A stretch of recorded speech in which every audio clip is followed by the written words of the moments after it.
Assalamualaikum warahmatullahi wabarakatuh. Waalaikumsalam warahmatullahi wabarakatuh. Yang terhormat Kepala Sekolah SMA Negeri 2 Lebong, yang terhormat para wakil, yang terhormat Dewan Guru serta staf tata usaha SMA Negeri 2 Lebong. Puji dan syukur kita panjatkan kehadiran Allah Subhanahu wa taala karena pada pagi hari ini kita dapat menghadiri atau melaksanakan kelanjutan dari kegiatan dari tugas CGP dari Pak John Effendi dan Hengki Kurniawan dengan judul atau materinya kegiatan budaya positif. Dan tidak lupa pula kita kirimkan selawat beriring salam kepada junjungan kita Nabi besar Muhammad SAW yang telah membawa kita dari alam kegelapan menuju alam terang benderang seperti kita rasakan pada saat ini. Baiklah, marilah kita buka acara ini dengan membaca lafaz basmalah. Bismillahirrahmanirrahim. Berikutnya kata sambutan yang akan disampaikan oleh Kepala Sekolah SMA Negeri 2 kepada Bapak Iwan Saputra. Waktu dan tempat kami persilakan.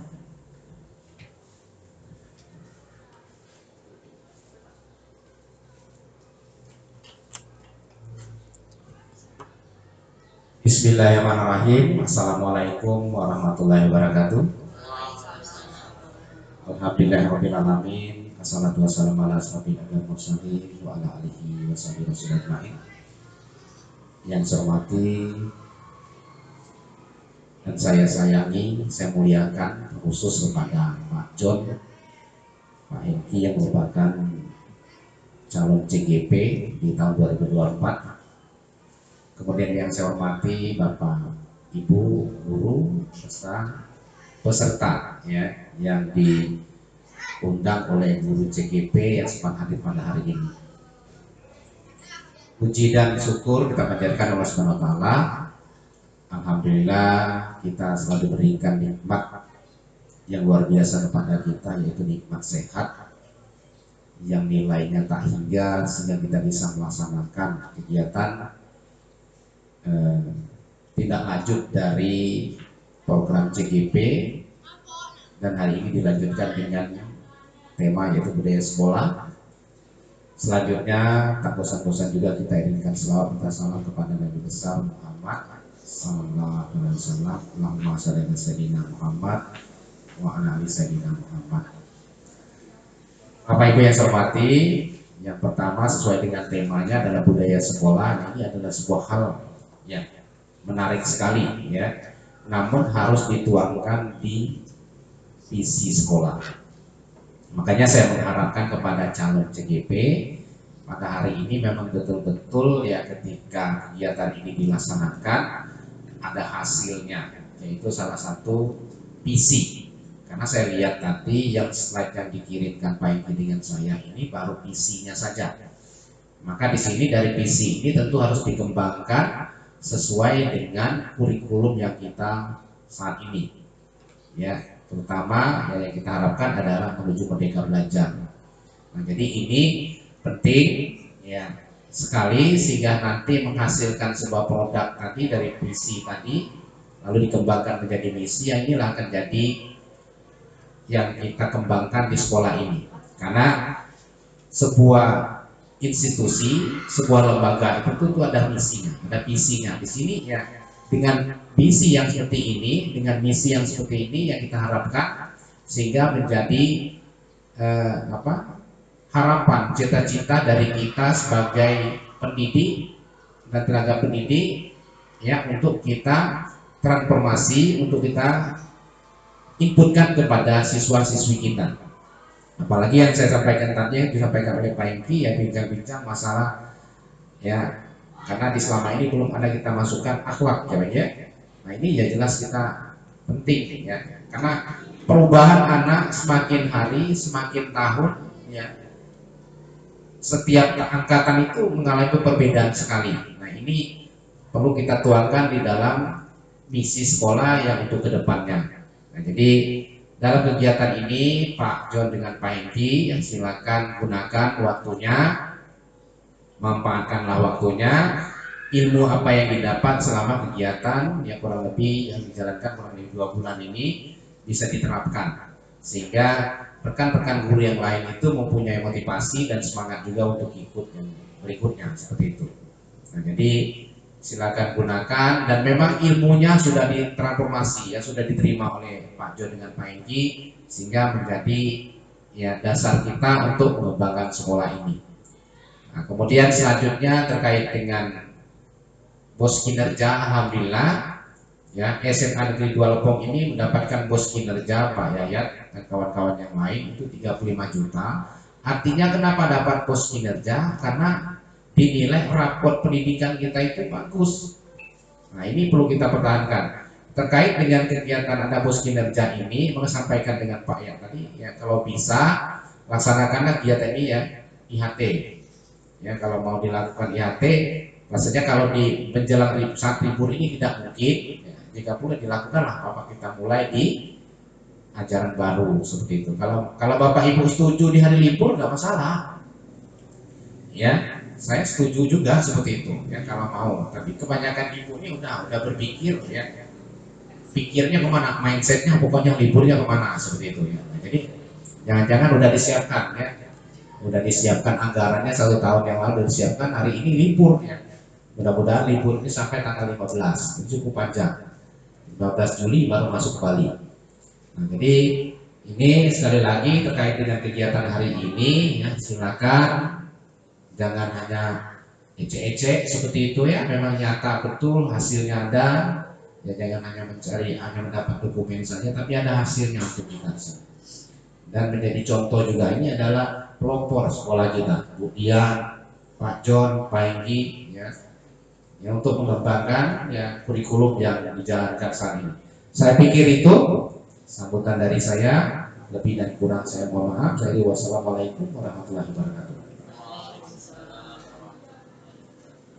Terima kasih kepada Kepala Sekolah SMA Negeri 2 Lepong. Berikutnya yaitu penutup. Marilah kita tutup acara ini dengan membaca lafaz hamdalah. Berikutnya akan dilakukan pemaparan dari Pak John dan selanjutnya nanti Pak Hengki. Mikrofon kami serahkan kepada calon guru penggerak.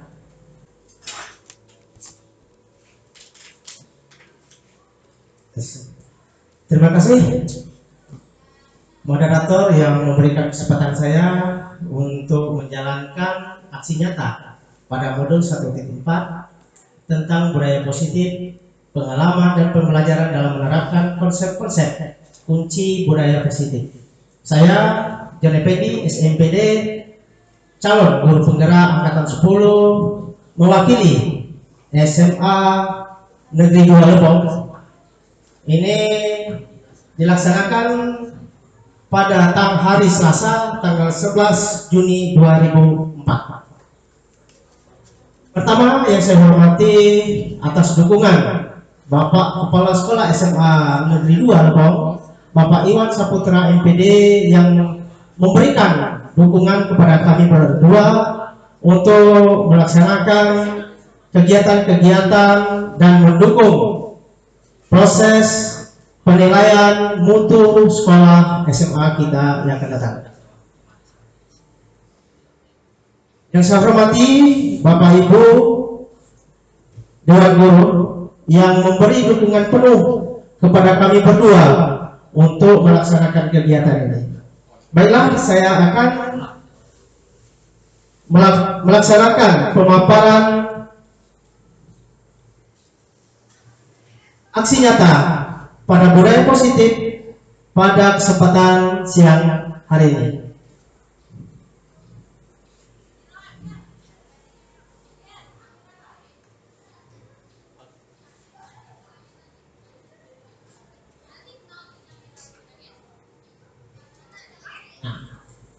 Bapak Ibu yang saya hormati, di sini tadi sudah dijelaskan oleh teman saya atau rekan saya, calon guru penggerak angkatan 10, Bapak Hengki Kurniawan MPD.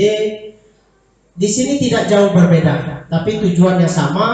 Mungkin ada sedikit apa namanya penyampaian.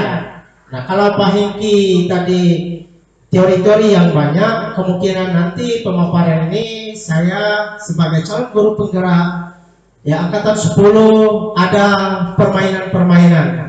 Ya, oke, Bapak Ibu ya. Nah, kalau ada permainan-permainan nanti saya harap ini ikuti dengan serius. Nah, di situ nanti hikmah dari permainan itu dapat diambil bagaimana sisi kita sebagai guru untuk menerapkan kepada siswa kita.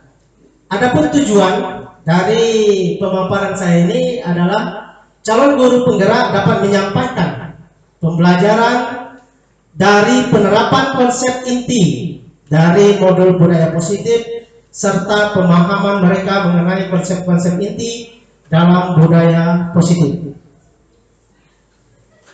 Bapak Ibu yang saya hormati, ada 6 konsep inti dalam budaya positif.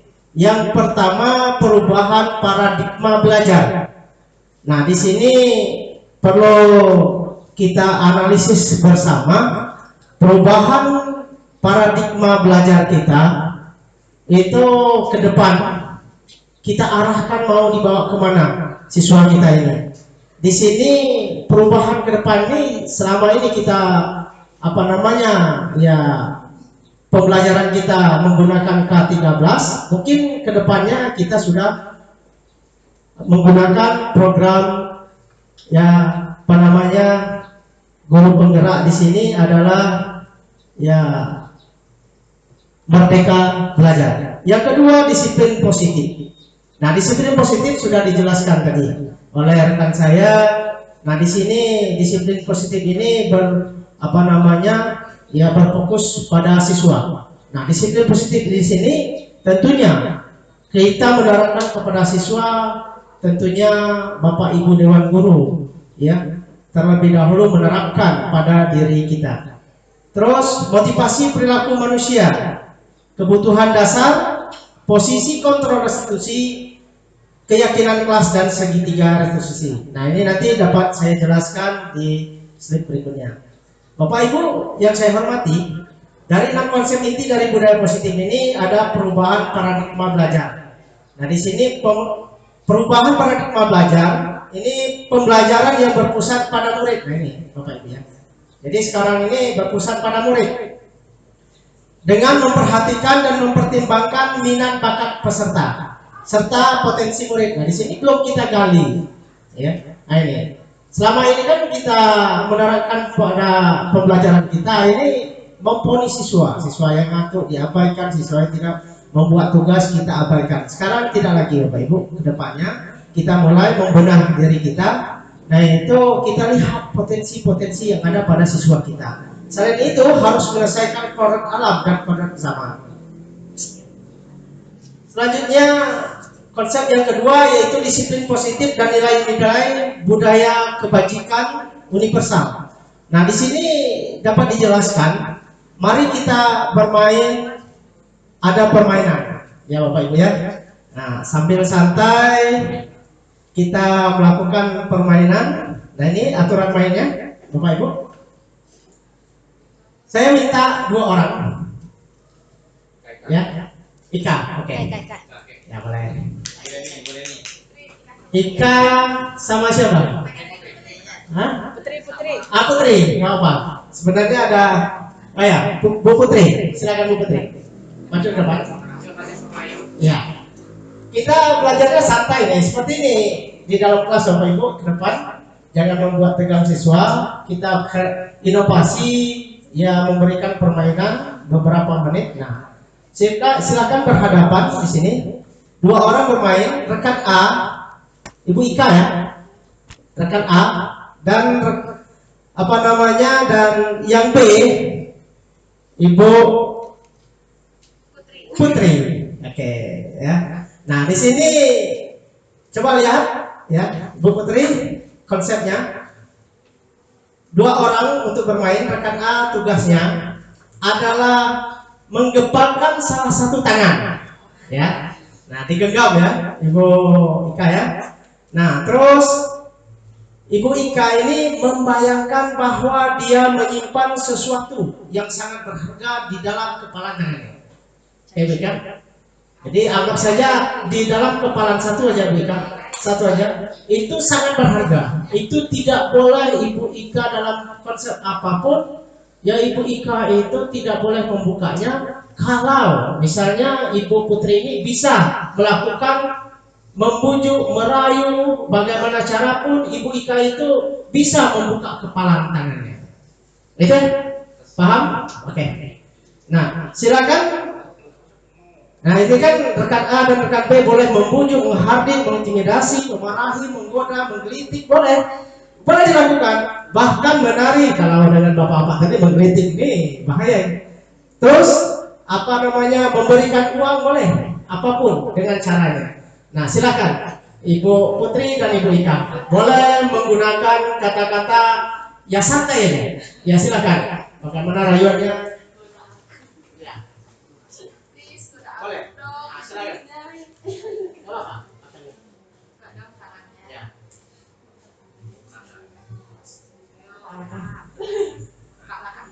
Kawan. Kita kan kawan, kan kita masuk lah.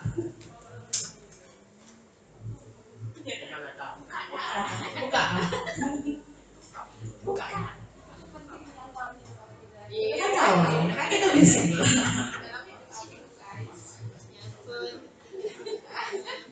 Ya kan, buka. Buka.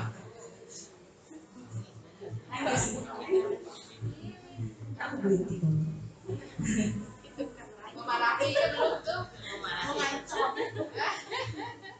Buka kan sebagai teman yang baik. Kasih apa? Kasihani aku kan. Kasihani aku kan, buka.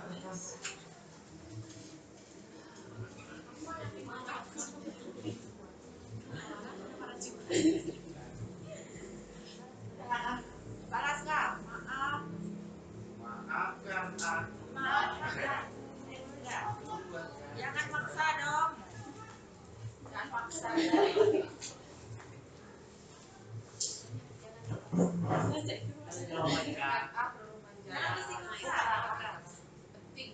Itu penting dan dalam hidup aku, jadi aku tidak bisa melupakan. Kita kan kawan. Masuk. Tidak ada toleransi. Nah, terbuka.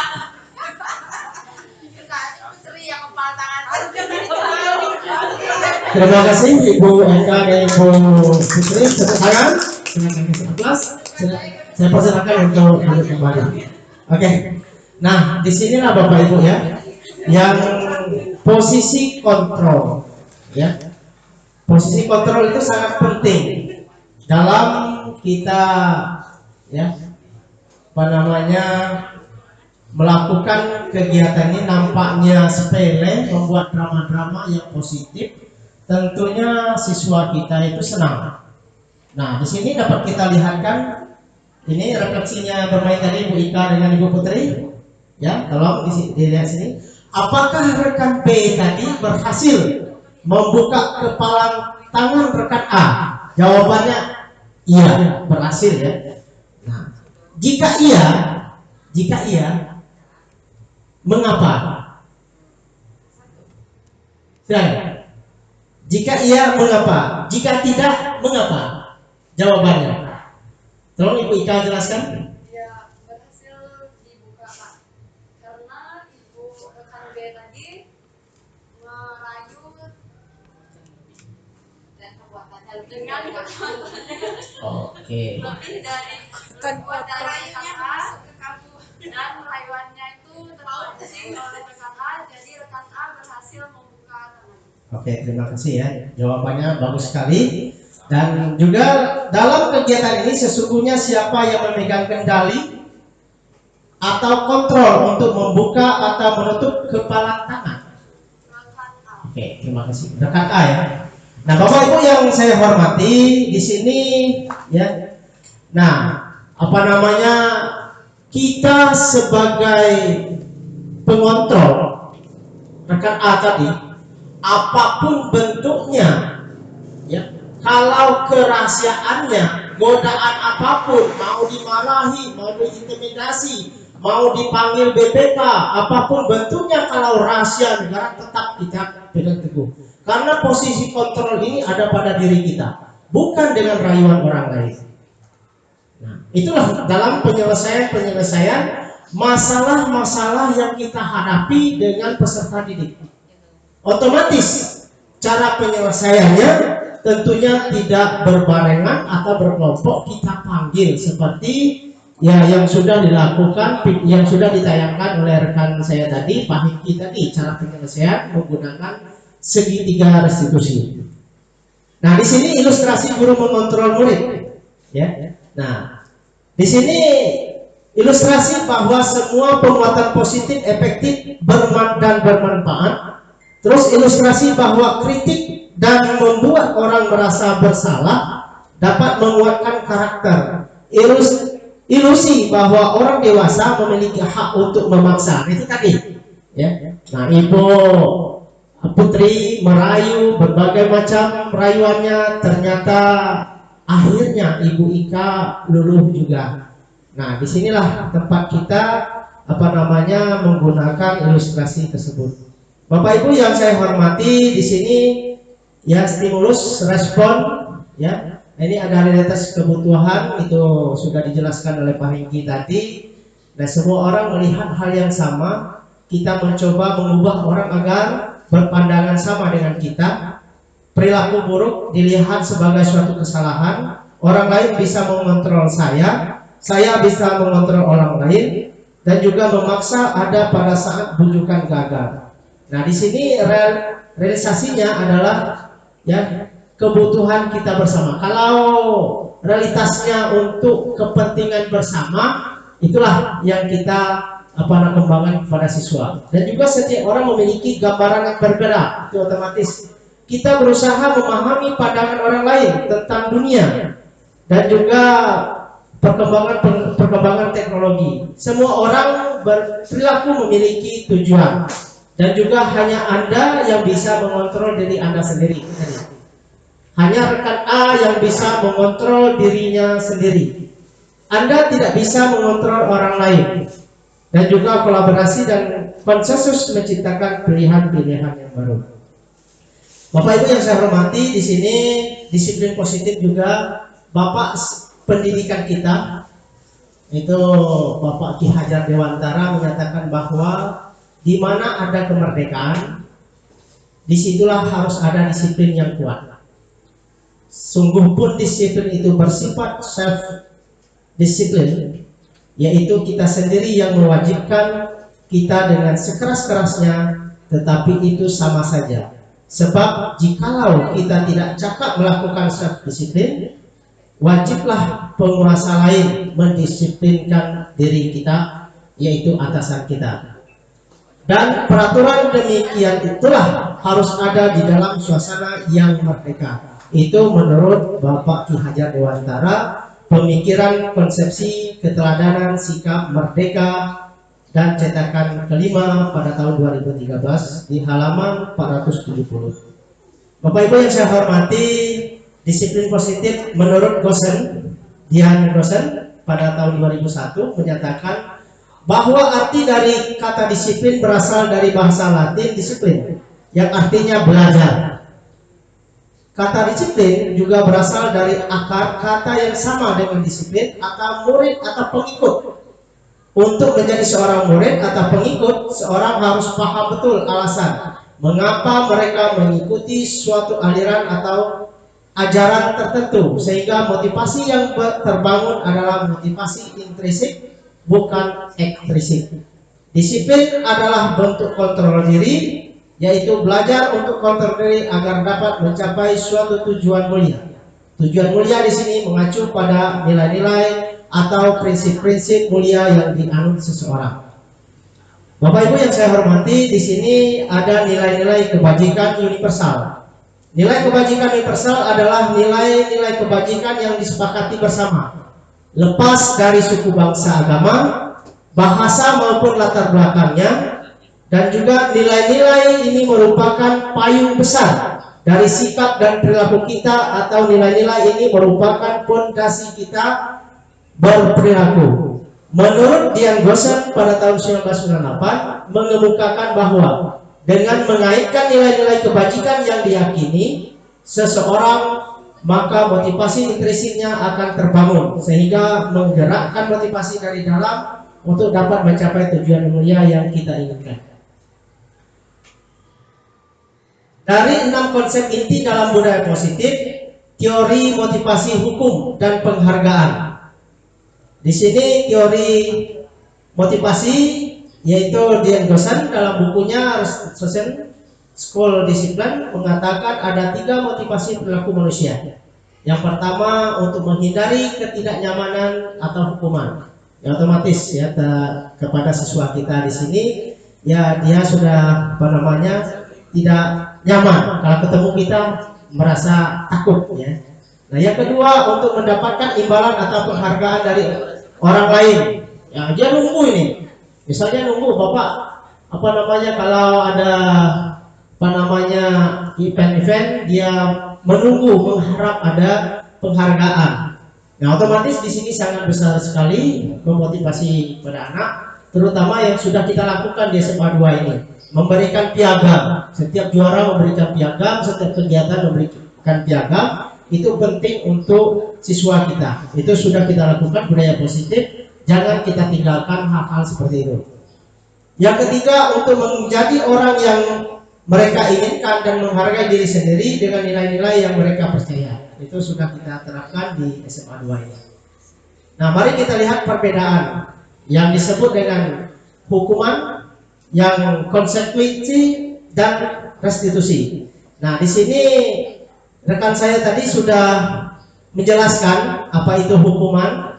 Ya, hukuman itu intinya adalah ketika kita memberikan hukuman yang merupakan fisik.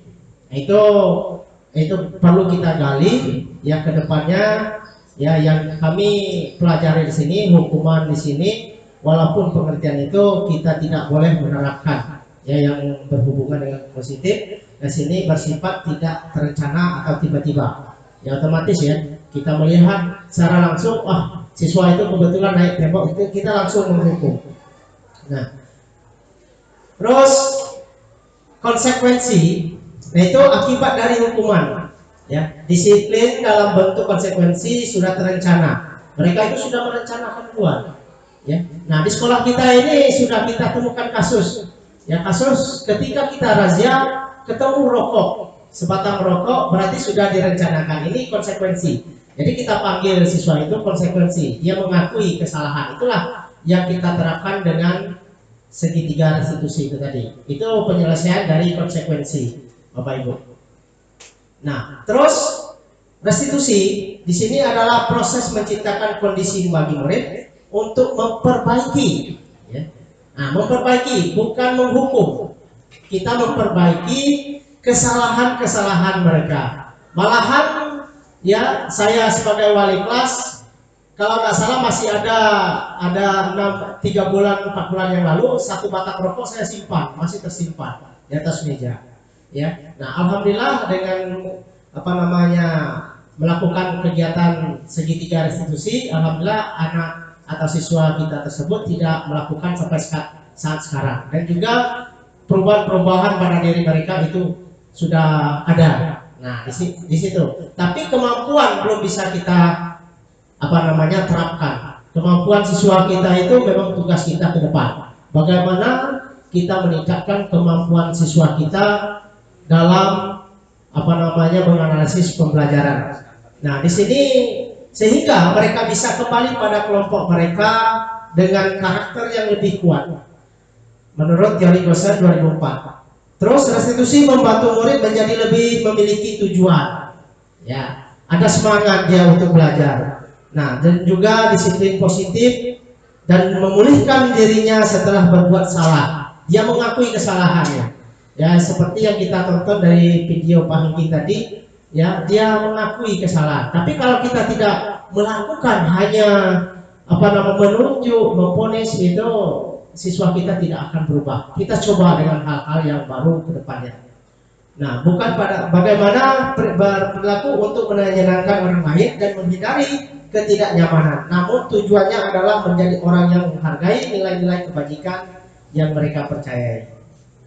Bapak Ibu yang saya hormati, restitusi di sini ada ciri-cirinya yang membedakannya dengan program disiplin lainnya. Yang pertama, restitusi bukan untuk menebus kesalahan, Bapak Ibu.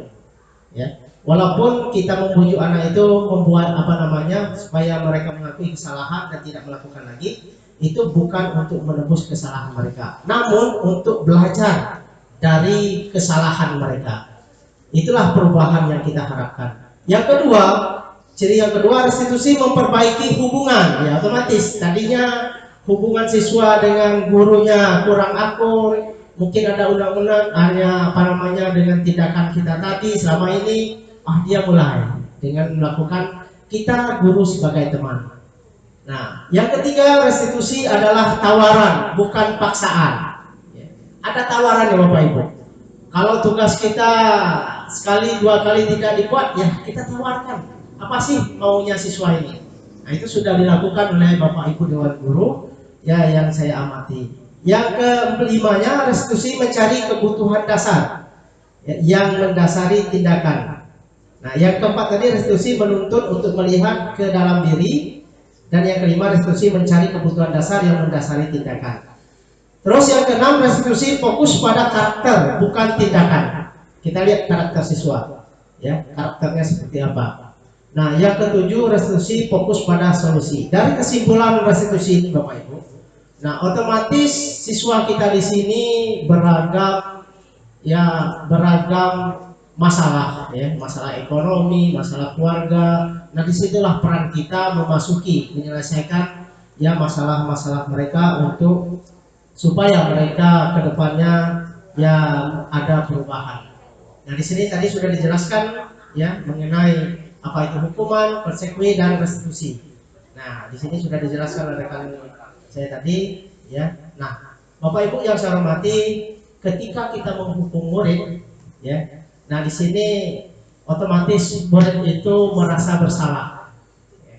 Nah, dan juga merasa bersalah inilah siswa tersebut, data murid kita itu merasa dikucilkan dari teman-teman. Nah, itulah peran kita menyelesaikan masalahnya dengan melakukan pendekatan dari keenam ya tadi ya, apakah kita sebagai teman, sebagai manajer ya. Nah, tiba-tiba tidak diharapkan atau sangat melukai hati mereka. Nah, itu dibuat oleh guru, hukuman otomatis dari kita sendiri datangnya karena secara tiba-tiba, dan juga menyakitkan. Guru menjalani konsekuensi dengan menyalahkan, mengkritik, menyindir, merendahkan. Yang konsekuensinya, Bapak Ibu, menghilangkan hak waktu jeda seseorang diri atau penahanan, ya kita panggil ya Bapak Ibu ya. Yang konsekuensi secara tiba-tiba sudah diketahui masuk akal, yang dibuat oleh guru dan murid, membantu guru menyatakan peraturan. Nah, di situ kan tidak menanyakan. Nah, kan tahu peraturan kita di sekolah. Nah, tentunya mereka sudah tahu peraturan. Kok kenapa dilanggar? Dengan kata lemah lembut, otomatis ada perubahan pada diri anak. Terus restitusi itu murid atau anak tidak kehilangan waktu, namun semangatnya. Nah, itulah penyelesaian kita. Jadi semangat untuk belajar, semangat untuk menggali cita-cita mereka itu ada. Terus berupa undangan untuk mengadakan restitusi, kita panggil. Terus dibuat oleh murid atau anak sepakatan, menguatkan guru menyebutkan keyakinan kelas, membimbing. Ya, nah itu.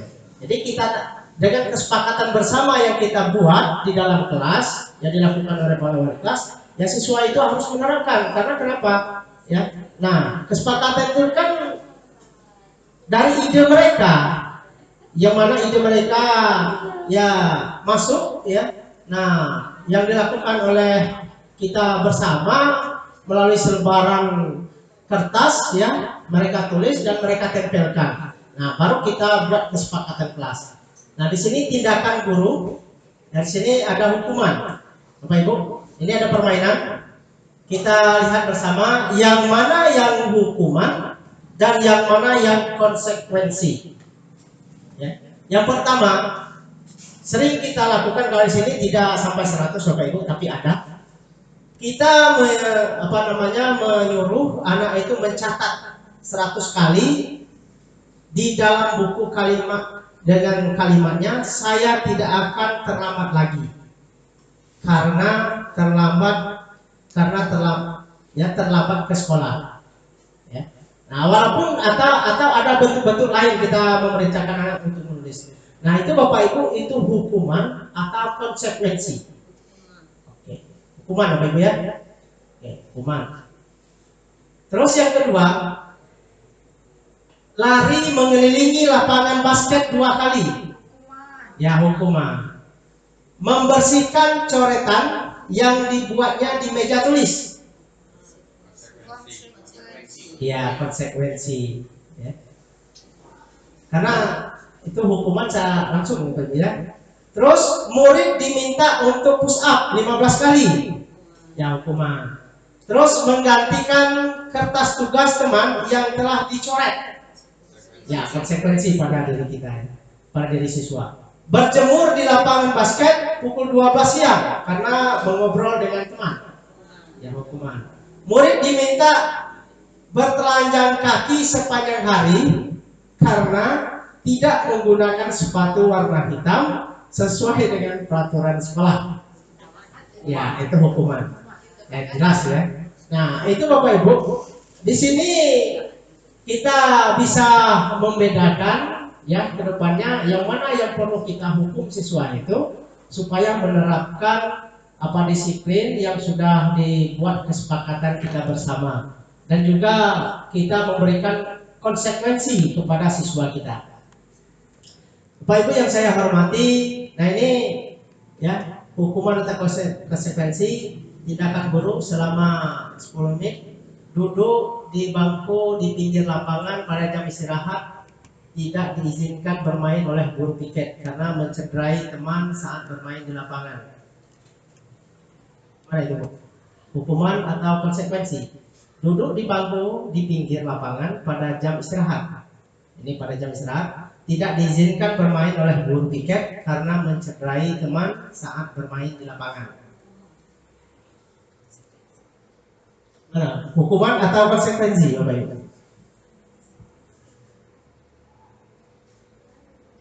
Hukuman atau konsekuensi? Duduk di bangku di pinggir lapangan pada jam istirahat, tidak diizinkan bermain oleh guru piket. Ya, konsekuensi ya. Jangan nak duduk di lapangan, apalagi pas meeting ya. Nanti kalian cedera. Nah, terus terlambat hadir di pembelajaran daring 15 menit. Diminta untuk tinggal 15 menit sesudah kelas usai untuk membahas ketertinggalan pembelajaran. Konsekuensi. Lari mengelilingi, itu kalau lari 1 jam PJOK itu hukuman Bapak Ibu ya. Terus membersihkan WC, ya hukuman. Bapak Ibu yang saya hormati, jadi 6 konsep inti dalam budaya positif ini, bahwa keyakinan kelas yang diharapkan oleh pihak sekolah, yaitu diturunkan kepada para wali kelas nantinya. Nah, itu tetap kita membuat ya keyakinan dan kesepakatan kita bersama, karena di sini keyakinan kelas itu, mengapa keyakinan? Karena keyakinan merupakan nilai-nilai kebijakan atau prinsip-prinsip yang universal yang disepakati bersama dengan para siswa secara universal, lepas dari latar belakang, suku, negara, bahasa maupun agama. Keyakinan akan lebih motivasi. Jadi gunanya keyakinan itu lebih memotivasi seseorang dari dalam, atau memotivasi secara intrinsik, seseorang akan lebih tergerak dan bersemangat untuk menjalankan keyakinan daripada hanya sekedar mengikuti serangkaian peraturan. Nah, ciri-ciri keyakinan kelas antara lain bersifat lebih abstrak daripada peraturan yang lebih rinci atau konkret. Keyakinan kelas berupa pertanyaan-pertanyaan universal yang dibuat dalam bentuk kalimat yang positif. Ketiga, keyakinan kelas tidak dibuat dalam jumlah banyak sehingga mudah diingat dan dipahami oleh semua warga kelas. Yang keempat, keyakinan kelas merupakan sesuatu yang dapat diterapkan di lingkungan kelas tersebut. Yang kelima, pembuat keyakinan melibatkan semua warga kelas melalui kegiatan curah pendapat. Keyakinan kelas ditinjau kembali di waktu ke waktu. Nah, itu keyakinan kelas itu sesuai dengan regulasi, ya. Nah, kalau kita berubah kelasnya ke depannya, kita buat lagi. Kita tidak merasa bosan, Bapak Ibu ya. Nah, jangan kita meniru yang sudah kita jalankan karena karakter siswanya berbeda. Nah, ini prosesnya, Bapak Ibu. Ya, proses yang kami jalankan di SMA 2 ini, ya. Nah, ini sudah dilakukan proses membuat keyakinan kelas itu di kelas 11 IPS 2 kemarin itu. Nah, itu pertama kami memberikan kertas ya berwarna, terus ada pertanyaan kepada siswa, terus siswa membuat peraturan-peraturan yang mereka sepakati. Nah, dari kegiatan tersebut nanti ajaran baru mungkin Bapak Waka Kurikulum boleh mengumpulkan para wali kelas, boleh menerapkan ini di kelas, dibuat kesepakatan kelas, bukan memfotokopi paste dari internet membuat peraturan kelas. Jadi peraturan kelas ke depan itu yang kita buat selama ini itu adalah kesepakatan bersama, kita lontarkan kepada siswa, bukan kita yang buat, oh ini lakukan ini, tidak seperti itu ya. Kita mencoba ke depannya seperti ini ya. Terus kita tempelkan dan kita jelaskan bersama. Kalau sudah menemu keyakinan kelas dan kesepakatan bersama, baru kita putuskan, kita buat dan kita tempelkan di kelas masing-masing. Kebutuhan, ada kebutuhan dasar manusia dan dunia berkualitas. Di sini ada 5. Pertama, bertahan hidup, kasih sayang, penguasaan, kebebasan, kesenangan. Nah, dari 5 kebutuhan dasar manusia bertahan hidup ini adalah kebutuhan bertahan hidup yang bersifat psikologi. Untuk bertahan hidup misalnya kesehatan, rumah dan makanan, kebutuhan biologis sebagai bagian dari proses reproduksi, termasuk kebutuhan tetap bertahan hidup. Nah, konsep psikologi pada kebutuhan ini meliputi kebutuhan perasaan merasa aman. Yang kedua, kasih sayang dan rasa diterima. Kebutuhan ini adalah kebutuhan psikologi, yaitu kebutuhan untuk disayangi dan diterima, meliputi kebutuhan akan hubungan koneksi sosial, baik di lingkungan sekolah, masyarakat, dan tempat bekerja. Kebutuhan untuk memberi dan menerima kasih sayang, dan kebutuhan untuk merasa menjadi bagian dari suatu kelompok. Ya. Nah, kebutuhan ini juga meliputi keinginan untuk tetap terhubung dengan orang lain, seperti teman, keluarga, pasangan hidup, teman kerja, binatang peliharaan kita, dan kelompok-kelompok di mana kita tergabung. Nah, di sini semua sudah kita terapkan, Bapak Ibu. Itu adalah di keluarga Semanda. Ya. Terus sosialnya sudah kita terapkan. Setiap stakeholder yang ada, baik masalah pernikahan, kelahiran, nah itu ada mengkoordinir. Nah itu sudah kita terapkan, alhamdulillah. Nah perlu kita pertahankan. Nah terus penguasaan kebutuhan, pengakuan atas kemampuan. Nah kebutuhan ini berhubungan dengan kekuatan untuk mencapai sesuatu, menjadi kompeten, menjadi terampil, diakui atas prestasi dan keterampilan kita, didengarkan dan memiliki rasa harga diri. Kebutuhan ini meliputi keinginan untuk dianggap berharga, bisa membuat perbedaan, bisa membuat pencapaian, kompeten, diakui, dihormati. Ini meliputi self-esteem dan dan keinginan untuk meninggalkan pengaruh. Yang ketiga, yang keempat, kebebasan. Itu kebebasan di sini adalah atau kebutuhan akan pilihan. Nah, di sini dijelaskan bahwa kebutuhan untuk bebas adalah kebutuhan akan kemandirian, otonomi, memiliki pilihan dan mampu mengendalikan arah hidup seseorang. anak-anak kita dengan kebutuhan kebebasan yang tinggi menginginkan pilihan. Mereka perlu banyak bergerak, suka mencoba-coba, tidak terlalu berpengaruh orang lain, dan senang mencoba hal yang baru dan menarik. Ini sudah dilakukan oleh rekan-rekan kita di bidang seni, ya, ada memberikan tugas, terus di bidang kimia melakukan kolaborasi, ya. Ini sudah kita terapkan di SMA kita. Selanjutnya kesenangan, kebutuhan untuk merasa senang.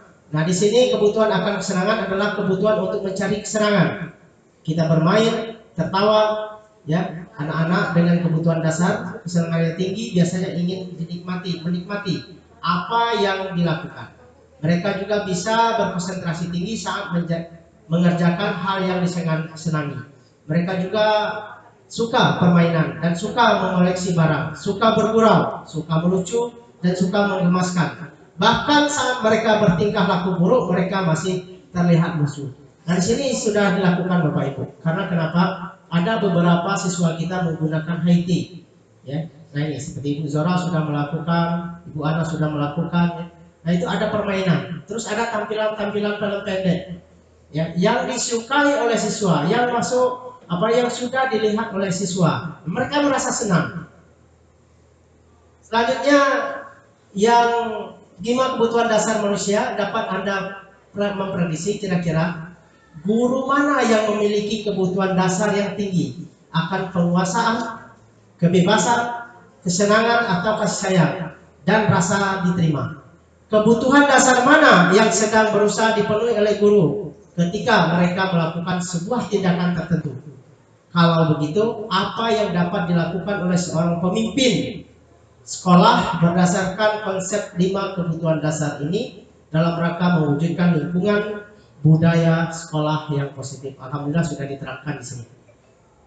Bapak Ibu yang saya hormati, di sini menurut Bimo, seorang anak TK, ya, anak-anak kita yang ada di TK selalu berlari keluar kelas menuju jalan raya di depan sekolahnya yang ramai dengan kendaraan. Tingkahnya membuat guru, Bu Ani sebagai guru, bingung dan seringkali lari mengejarnya.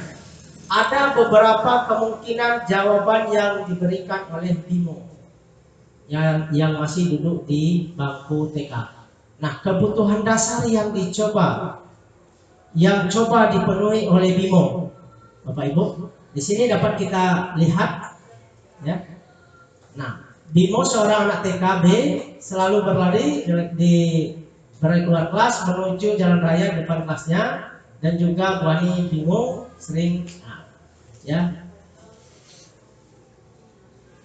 Nah, di sini Bapak Ibu yang perlu kita penuhi, ya. Kalau masih anak TK, anak-anak kita masih kecil, nah ini kebutuhan dasar yang harus kita berikan kepada anak kita. Ya, aku senang main kejar-kejaran, itu jawaban si anak. Itu merupakan kesenangan. Ibu kejar aku karena ibu guru saya aku. Ya, guru saya aku. Itu merupakan kasih sayang. Karena guru itu merasa dia, ya, tugasnya dia ya, sayang kepada anak tersebut. Aku hebat, kata Bimo, bisa bikin ibu guru kejar aku, ya. Itu merupakan penguasaan. Jadi dia kuasai, ya, tindakan guru tadi. Tapi guru tidak merasakan itu, ya. Terus aku bosan belajar. Nah, di sini, ya, siswa kita juga seperti itu. Mewarnai terus di dalam kelas. Dia harus ada suatu kebebasan. Nah, seperti kasus-kasus di sekolah kita itu, siswa ada yang tidur pada jam 9 sampai jam 10, jam 11 yang sudah kita temui. Nah, itu kan ada suatu saat, ya, siswa itu dari pagi belajar matematika, berhitung, terus ada permainan yang lain, dia bosan, dia merasa ngantuk pas jam kita. Jadi di sini tugas kita apa itu, ya. Nah, berarti ada siswa itu perlu kebebasan. Kita suruh dia keluar, cuci muka, dikasih jeda waktu. Bapak Ibu yang saya hormati, di sini ada kasus yang kedua, Dinda, seorang anak kelas 3 SD, begitu tiba di rumah, sepulang dari sekolah, dia menangis. dan mengadu pada ibunya bahwa dia benci pada Ibu Rani gurunya. Apa kebutuhan dasar yang coba dipenuhi oleh Dinda? Di sini ada kasus juga Bapak Ibu akhir-akhir ini yang sudah diselesaikan oleh Ibu Ana, Bapak Fauzan, ya, terus ada rekan-rekan guru yang lain. Nah, karena di sini kasusnya hampir sama itu, ya. Nah, diselesaikan secara bersama. Nah, di sini dapat kita gali bahwa apa sih kebutuhan dasar yang coba dipenuhi oleh siswa tersebut. Nah, di sini Bapak Ibu ya. Nah, kebutuhan dasar Dinda tadi, Ibu guru bilang, aku tidak boleh bersenandung sewaktu mengerjakan tugas. Katanya kelas harus tenang, tidak ada suara, kan enggak seru jadinya. Itu merupakan kesenangan. Ibu guru tidak menyapaku hari ini, padahal aku pakai jepit rambut baru. Itu merupakan cinta dan kasih sayang. Ya, itu kadang-kadang kita tidak menegur, tidak memperhatikan. Apalagi anak-anak kita SMA ini ya sering memakai lipstik yang rentan. Nah, di situ aku sebel. Gambarku tidak rapi, malah ibu guru menunjukin ke teman-teman di depan kelas. Itu penguasaan yang sudah kita lakukan. Aku bosan, masa belajarnya gitu-gitu saja, ya. Dengerin ibu guru saja. Nah, itu mereka itu perlu kebebasan. Bapak ibu guru yang saya hormati, di sini tahun ini yang kasus 3 tahun ini Dimas genap berusia 17 tahun. Ia senang sekali ketika ayahnya mulai mengerjakan cara menyetir mobil. Setiap akhir pekan ia berlatih menyetir. Ia terlihat senang sekali berlatih sampai akhirnya ia bisa menyetir mobil dengan baik dan lancar. Ketika ibunya bertanya kepada Dimas, apa yang membuat dia ingin bisa menyetir mobil? Ketika jawaban Dimas adalah seperti ini Bapak Ibu. Kebutuhan apa yang ingin dia penuhi? Nah, kebutuhan dasar yang ingin dipenuhi Dimas yaitu menyetir mobil itu seru, itu kesenangan, dia senang, ya. Biar bisa jalan-jalan naik mobil sama teman-temanku. Nah, itu cinta kasih dan kasih sayang. Aku karena dia bisa membawa rekan-rekannya, ya. Nah, itu merupakan cinta dan kasih sayang. Dia sayang kepada teman-temannya. Aku merasa bangga dan keren. Dia sudah menguasai, ya. Dia sudah menguasai karena sudah diajari. Aku senang bisa pergi ke tempat-tempat yang aku suka. Dia kan merupakan kebebasan dia. Bapak Ibu yang saya hormati, di sini kapasitas untuk berubah ada dalam diri kita. Jika kita dapat mengidentifikasi kebutuhan apa yang mendorong perilaku kita, maka perubahan perilaku positif dapat dimulai dengan mencari solusi untuk memenuhi kebutuhan tertentu dengan cara yang positif. Nah, ini Bapak Ibu, dunia berkualitas menurut William Glasser menyebut dunia ini berkualitas seperti semacam album foto, sehingga isinya tidak akan terlalu banyak, hanya akan terdiri dari beberapa hal saja yang sangat signifikan dan benar-benar terbaik dalam hidup Anda yang membuat hidup Anda menjadi lebih bermakna. Nah, kebutuhan dasar bersifat lebih umum dan universal, sedangkan dunia berkualitas lebih baik dan personal. Apa yang menjadi bagian dunia berkualitas kita? Nah, di sini Bapak Ibu ada restitusi 5 posisi kontrol tadi. Ya. Yang pertama kita sebagai penghukum, ya. Yang kedua sebagai pembuat merasa bersalah. Yang ketiga sebagai teman, ya, menyelesaikan masalah, segitiga restitusi, dan sebagai pemantau, ya. Nah, kita jangan bosan Bapak Ibu. Ini tugas membantu tugas para Bapak Ibu wakil, ya, sebagai wali kelas, ya. Nah, terus di saat kita sebagai manajer. Nah, di posisi ini di mana guru membuat sesuatu bersama dengan murid, mempersilahkan murid mempertanggungjawabkan, ya. Nah, perilakunya mendukung murid agar dapat menemukan solusi atas masalahnya sendiri. Ya. Bapak Ibu yang saya hormati, di sini 5 posisi kontrol dulu, ya. Ada restitusi segitiga, ini sudah dijelaskan oleh rekan saya. Yaitu segitiga restitusi adalah suatu proses dialog yang dijalankan oleh guru ya atau orang tua agar dapat menghasilkan murid yang mandiri dan bertanggung jawab. Yang kedua, selanjutnya segitiga restitusi di sini yaitu ada apa namanya ya, menanyakan keyakinan, validasi tindakan yang salah, dan menstabilkan identitas ya.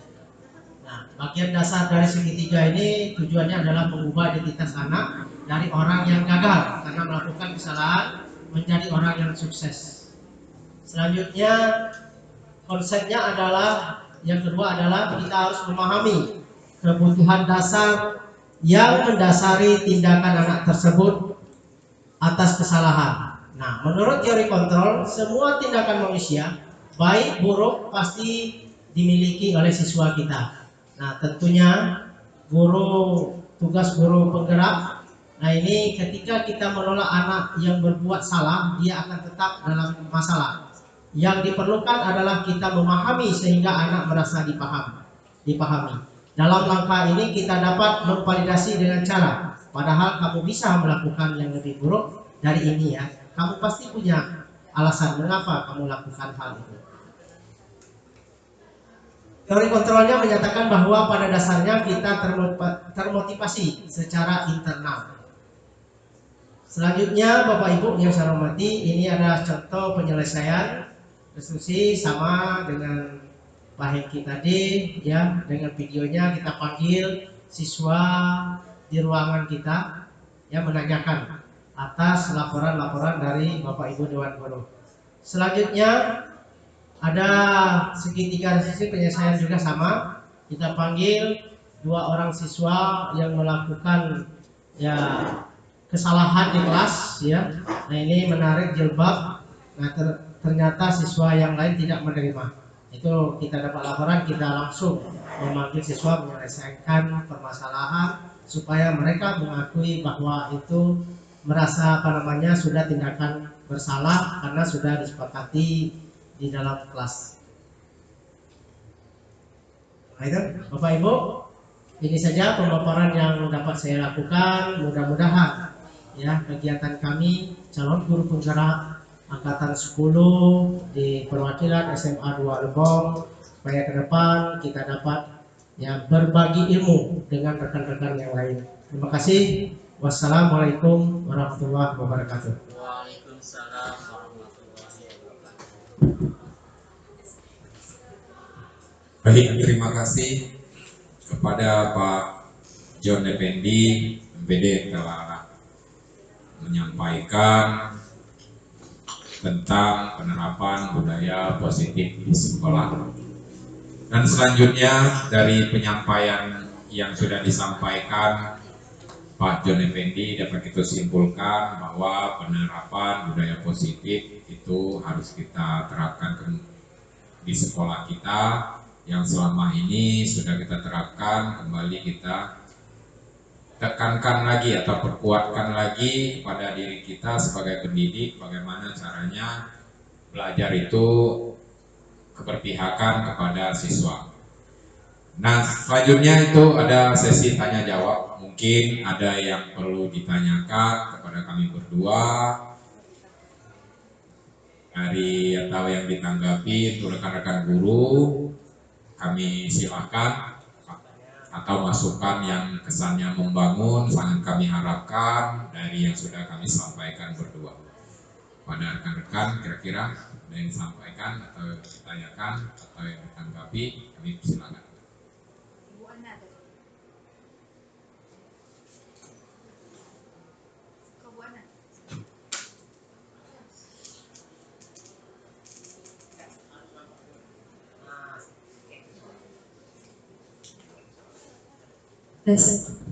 Terima kasih atas kesempatannya. Alhamdulillah dengan kegiatan seperti ini membuka pikiran dan hati kami. Memang kita sebagai guru ini di kurikulum Merdeka ini memang harus paham atau pendidikan itu, pengajaran juga harus berpihak kepada siswa, berpusat kepada siswa. Dan menjadi apa ya, kalau pribadi saya menjadi terbuka lagi. Oh, selama ini mungkin banyak yang bersifat hukuman itu akan diminimalisir, bahkan dihilangkan, baik itu secara teguran yang mengandung atau menggunakan tekanan mental, psikis anak itu juga harus dihindari. Terima kasih banyak CGP yang luar biasa dan materinya juga luar biasa, memang pas sekali untuk kita semua. Tanggapannya nggak banyak ini, tadi ada disiplin positif yang dimulai dari kesepakatan kelas. Kesepakatan kelas di sini di awal tahun kita itu sebenarnya sudah mulai digerakkan untuk mengadakan kesepakatan kelas. Saya masih ingat Pak Wakur juga kemarin itu mengingatkan Bapak Ibu buat kesepakatan kelas, karena Pak Wakur juga mungkin sudah mengarahkan kita bahwa pembelajaran itu ke kurikulum merdeka juga, dan dengan apa ya, dengan kalau Ki Hajar Dewantara, kalau kita berkiblat ke Ki Hajar Dewantara, didiklah anak itu sesuai pada zamannya. Nah, pada zamannya tanpa memvonis hukuman, tetapi kita sudah sepakat membuat kesepakatan kelas, itu alangkah indahnya seperti itu. Terima kasih. Untuk yang perlu mungkin tekniknya saja lagi, kan kalau setiap apel melakukan kesepakatan kelas itu habis dinding kita sebenarnya seperti itu. Nah, itu bagaimana nanti, apa kesepakatan kelasnya itu dikasihkan ke wali kelasnya merangkum seperti itu. Nah, kalau misalnya dalam satu kelas itu ada 13 mapel nih, jadi setiap kelas itu harus kesepakatan kelas. Itu kalau bisa dinding itu bergambar semua seperti itu, ditempelin semua.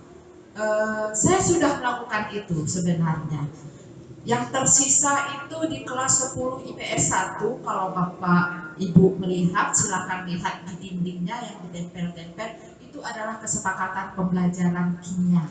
Kalau di 10 IPS 3 di ujung sana kemarin ada setengah tapi sudah pindah. Di kelas 10 itu sudah ada, yang saya mungkin tinggal apa ya, tinggal sisa-sisa perjuangan, tapi saya lihat di 10 IPS 1 itu masih ada. Mungkin judulnya yang dikit. Saya nggak foto pula kemarin itu, ketika yang nempel ada foto hasilnya saja. Itu saya mungkin itu yang ditanyakan, bagaimana triknya kalau kesepakatan itu, apakah harus setiap gurunya nempel, apakah harus dikelola saja oleh wali kelas, diringkas, kemudian disimpulkan oleh wali kelas, baru ditempelkan di apa yang namanya ya, yang ada karton seperti itu. Satu. Terus yang kedua, tadi saya sangat menarik sekali mendengar tadi Pak Hengki apa yang ngomong itu, menguatkan, memberi motivasi positif dengan rankingan seperti itu. Jadi kita itu juga bagus loh rankingan untuk anak-anak. Saya mungkin nggak nyambung juga ke sini, cuman saya sekelibat dan pernah dengar juga, karena saya nggak mendalami ini ya. Di dalam kurikulum merdeka itu sudah tidak ada rankingan seperti itu. Bukannya lagi di kurikulum merdeka, sebenarnya di K13 itu sebenarnya juga tidak ada rankingan sebenarnya. Cuman kita SMA ini kan terkadang kebutuhan universitas itu seperti apa.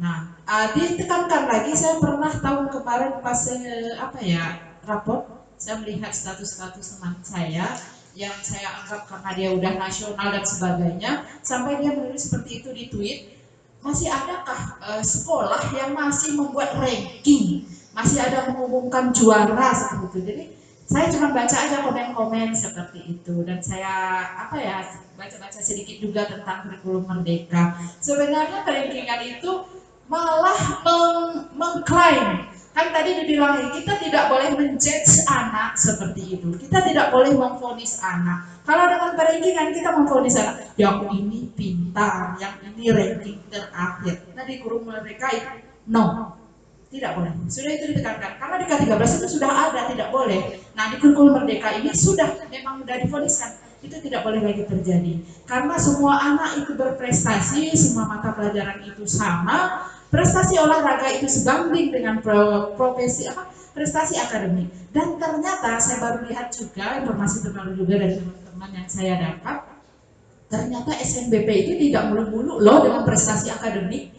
Dengan prestasi, ada piagam prestasi olahraganya yang luar biasa aja bisa tuh lolos. Karena apa? Karena prinsip sekarang itu menghargai semua prestasi dan tidak ada rankingan seperti itu. Saya mau tahu aja seperti itu. Apa sih solusi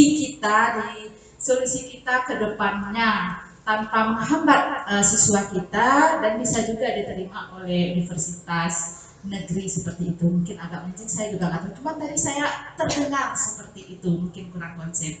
Oke, terima kasih atas waktunya karena juga disuruh bertanya. Terima kasih. Assalamualaikum warahmatullahi wabarakatuh. Terima kasih Bu Ana.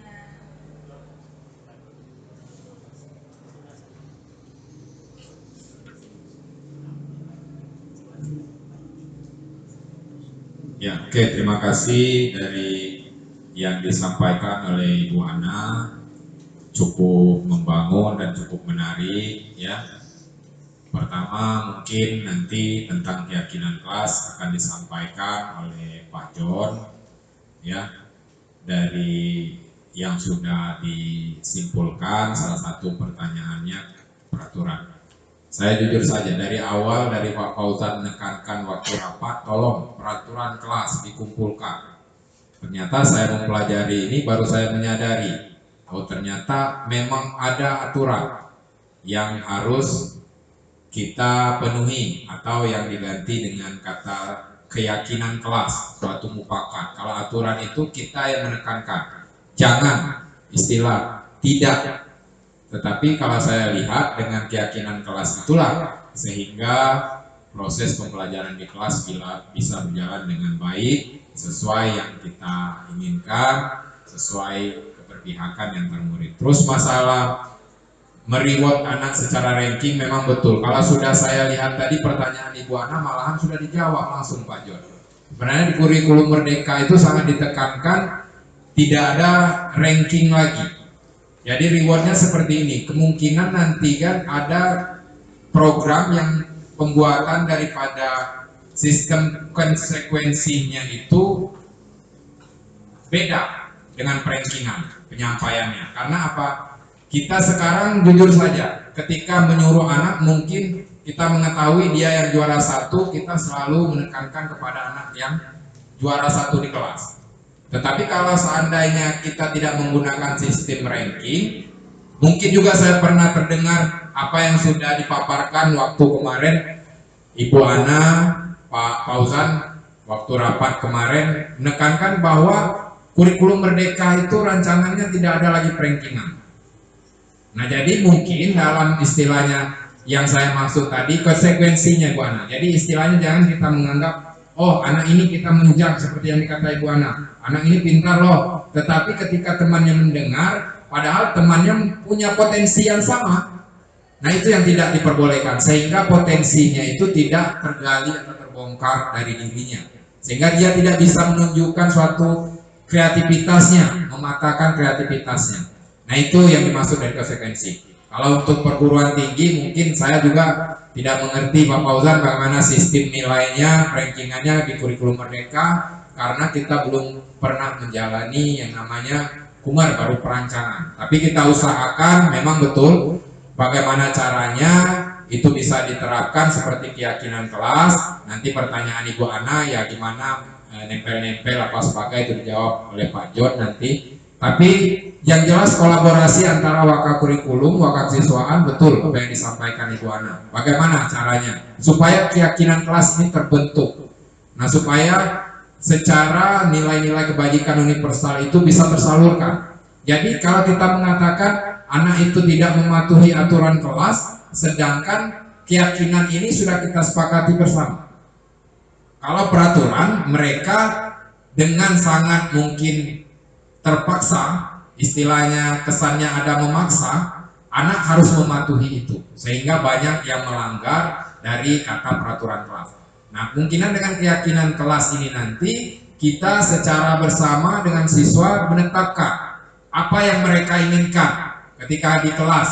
Misalnya ada membersihkan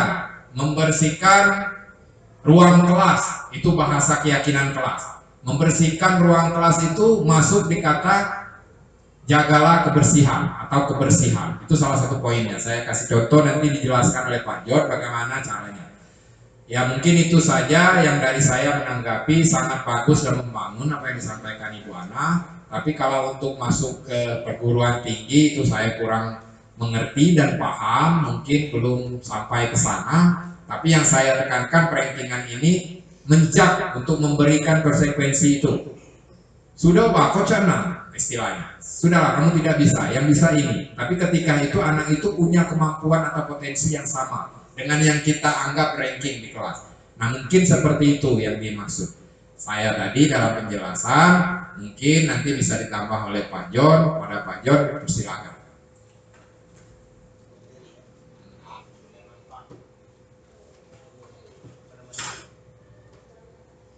Terima kasih. Luar biasa itu gunanya Bapak Ibu kita berdiskusi ya tentang masalah-masalah ke depan untuk siswa kita.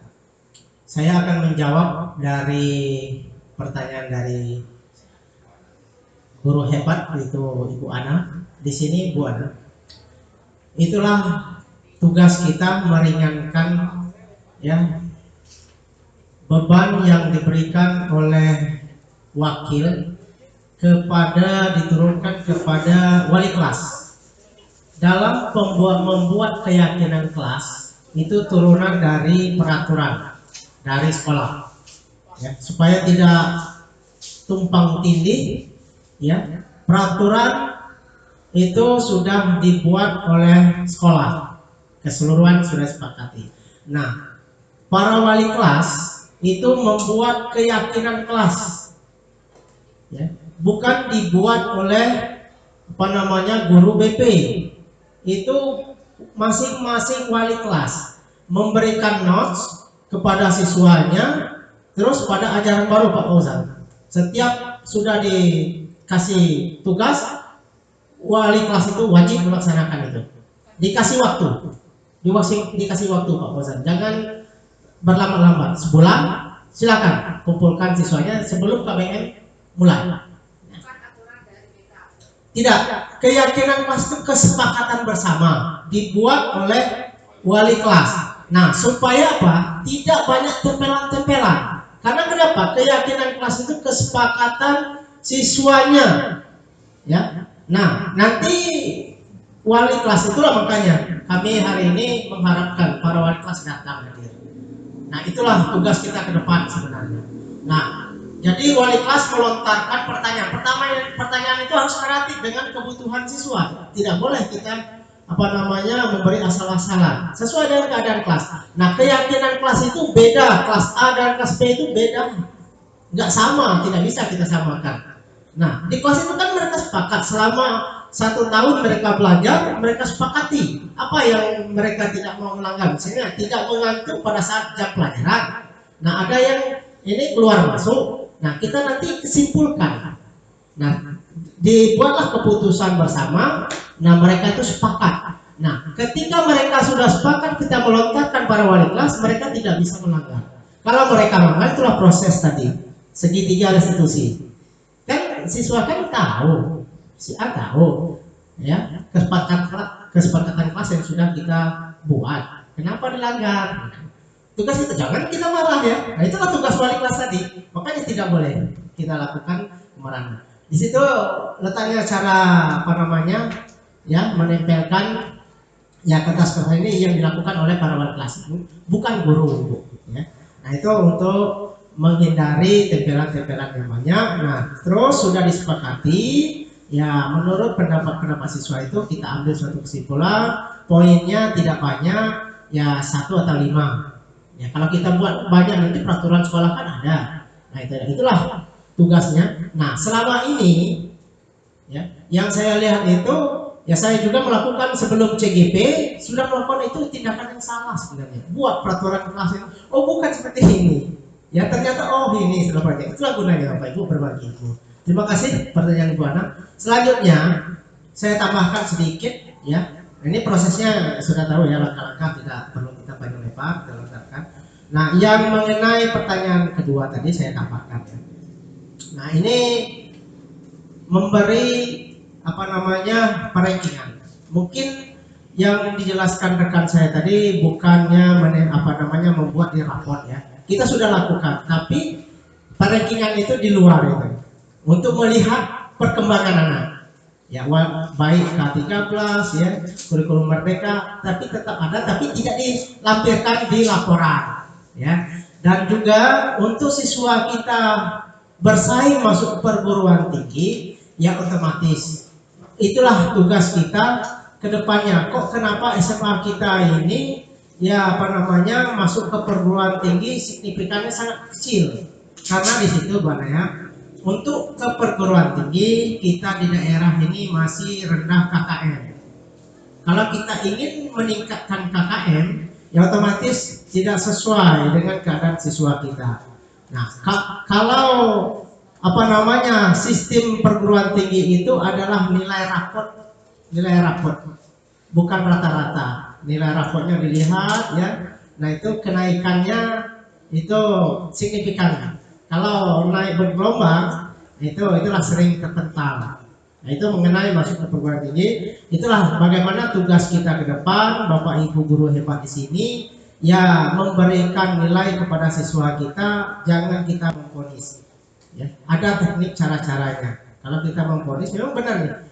Momennya bagus sebelum rapat kenaikan kelas, terus sebelum Bapak Ibu Dewan Guru memberikan nilai kepada anak.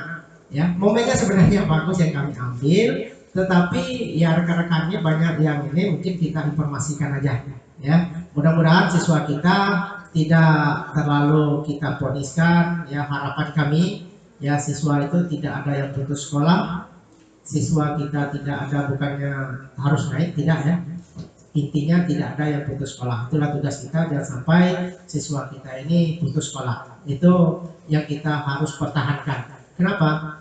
Kalau saya lihat di sini ya, persaingan ke depan di dunia pendidikan itu luar biasa. Bagaimana kita sekolah yang kita cintai ini adalah periuk kita pertahankan, kita kembangkan supaya siswi yang ada di SMP bisa bergabung ke sini semua. Ya, itu yang harus kita pertahankan. Nah, bagaimana caranya? Kalau cara kita selama ini banyak siswa kita terpental atau banyak yang putus sekolah, itu informasi yang di luar itu sangat cepat menyebar daripada internet, daripada aplikasi. Nah, itu yang membahayakan. Ya, itulah yang kita jaga ke depannya Bapak Ibu. Harapan kami seperti itu. Ya. Terima kasih. Mungkin ini ada tambahan Ibu pasir nasional. Ya, kami mengharap sebenarnya harapan dan masukan untuk perkembangan sekolah kita. Silakan Ibu.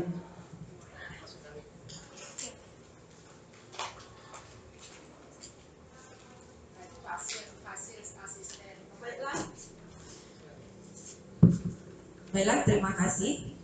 Assalamualaikum warahmatullahi wabarakatuh. Singkat saja Bapak Ibu.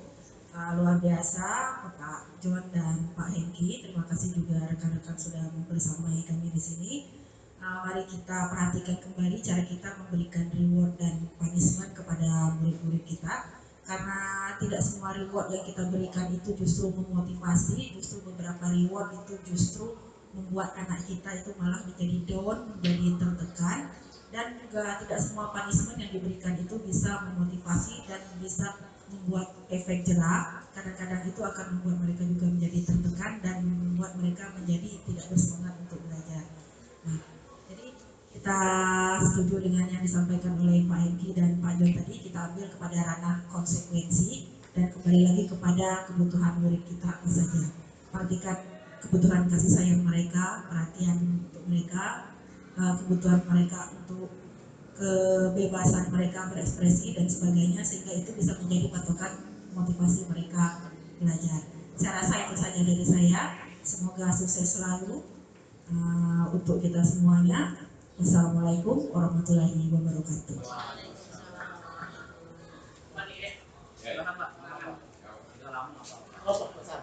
Silakan Pak Fauzan. Jadi bismillahirrahmanirrahim. Assalamualaikum warahmatullahi wabarakatuh. Terima kasih kepada Pak John dan Pak Hengki dan teman-teman semua yang di ruangan ini, guru hebat Semanda.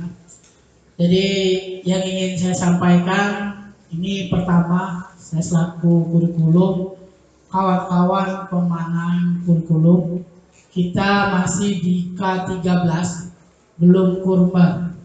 Dampaknya tadi mengenai peraturan ini tadi, kalau kita di K13 itu ada buku kerja namanya, maka semua kesepakatan tadi itu berada di buku kerja Bapak Ibu. Jadi di buku kerja itu ada kesepakatan kelas, ya, terus ada tata tertib kelas, guru mapel, absensi, daftar nilai pengetahuan, daftar nilai keterampilan, daftar nilai sosial, daftar nilai yang 4KI itu. Semuanya ada di sana. Kalau kita menjalankan, artinya administrasi buku kerja gurunya. Jadi tidak perlu lagi sistemnya tempel-nempel. Setelah kita sepakati di dalam kelas, mungkin nggak caranya waktu mau sepakati mungkin ditempel dulu. Tapi setelah itu kita letakkan di buku kerja. Terus kita belum menjalankan kurmer. Memang betul pada kurmer itu tidak boleh ada perankingan global.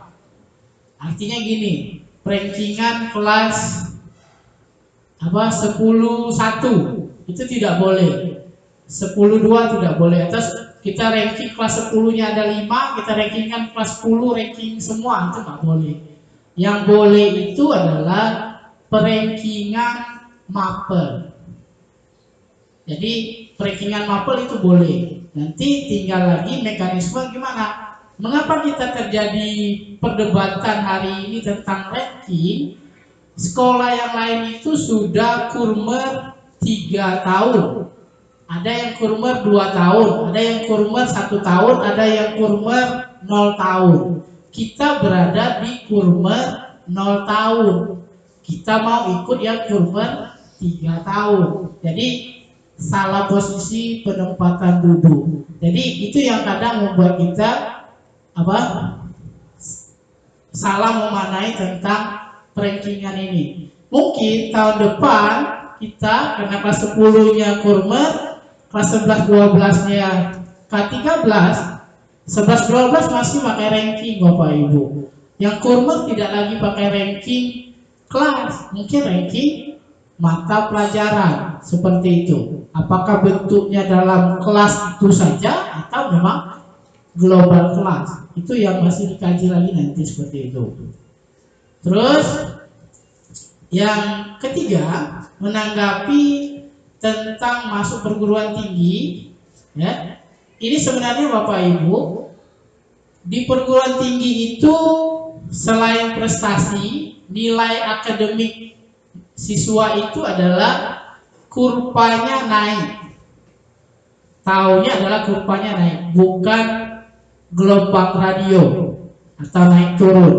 Bagaimana kurva itu naik? Sebenarnya kita sudah ada Bapak Ibu, cuma kita tidak mau jalankan. Kita ada daftar nilai, ya kan? Ada daftar nilai, itu harus dipegang waktu kita di semester 1. Ini daftar nilainya, KKM kita segini. Semester 2, kalau kita mau potensinya naik, ya harus naik. Jangan kita langsung ponis kasih besar dulu. Ini kadang-kadang kan 99 nilai matematika peminatan. Pas semester 2, gimana lagi? Cepat 198. Makanya ada step bertahapnya. Maka kejadian kita adalah kalau kita mau memahami, itu ada rentang tadi. Kita mau kasih nilai nanti di rentang berapa? Maka dari rentang itu dia tetap di rentang yang sama, cuma posisi nilainya naik dari hasil beberapa KD tadi. Itu mungkin itu untuk hari ini. Pak John, Pak Hengki, Budia, kawan-kawan semua, kita sama-sama hebat. Mungkin ini menjadi pembelajaran kita ke depan. Mudah-mudahan kita bisa melaksanakan kurban ke depan. Jaya, jaya, jaya Semanda. Terima kasih.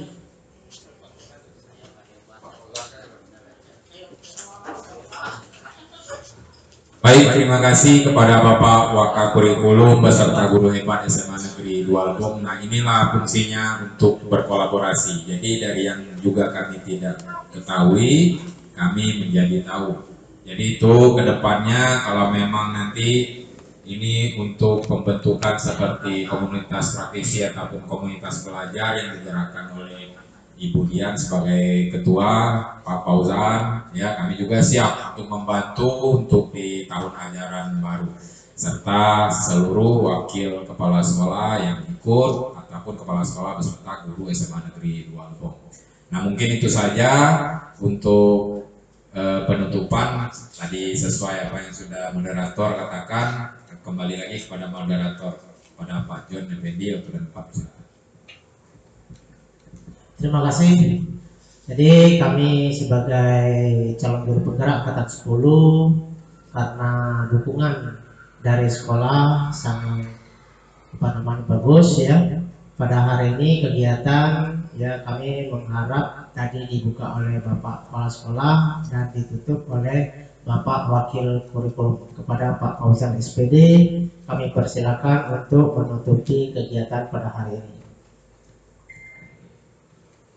Terima kasih kepada Pak John, Pak Eki. Bismillahirrahmanirrahim. Assalamualaikum warahmatullahi wabarakatuh. Pertama-tama dan lebih utama, marilah kita panjatkan puji syukur kepada Allah SWT. Berkat rahmat dan hidayahnya kita masih bisa bertahan di ruangan ini dalam kegiatan CGP kawan-kawan kita di SMA Negeri 2 Lebong ini. Dan tak lupa pula kita sampaikan salam berserta salawat kita kepada Nabi besar Nabi Muhammad SAW yang telah membawa kita dari alam yang jahiliyah menuju yang terang benderang serba modern yang kita rasakan saat ini. Jadi dari hasil pemaparan kawan-kawan tadi semuanya cukup baik membangun untuk SMA Negeri 2 Lebong ke depan. Mungkin tidak terlalu panjang lebar lagi yang akan saya sampaikan. Kalian semua sudah mendengar, memahami dari pemaparan Pak John Effendi SEMPD dan Pak Hengki Kurniawan SPD MPD CGP Angkatan 10 Kabupaten Lebong. Mungkin telah berakhir pemaparan mereka berdua ini, marilah kita tutup kegiatan ini dengan bersama-sama membaca lafaz hamdalah. Alhamdulillahirabbil alamin. Mungkin itu. Terima kasih kepada Pak John dan Pak Hengki, Ibu Dian, Ibu Ana, Pak Yayat, Bu Yuni dan kawan-kawan yang lain. Kita wismat ke kawan kita berdua sehingga nanti bisa membagi kita di waktu yang akan datang. Billahi taufiq wa hidayah. Wassalamualaikum warahmatullahi wabarakatuh.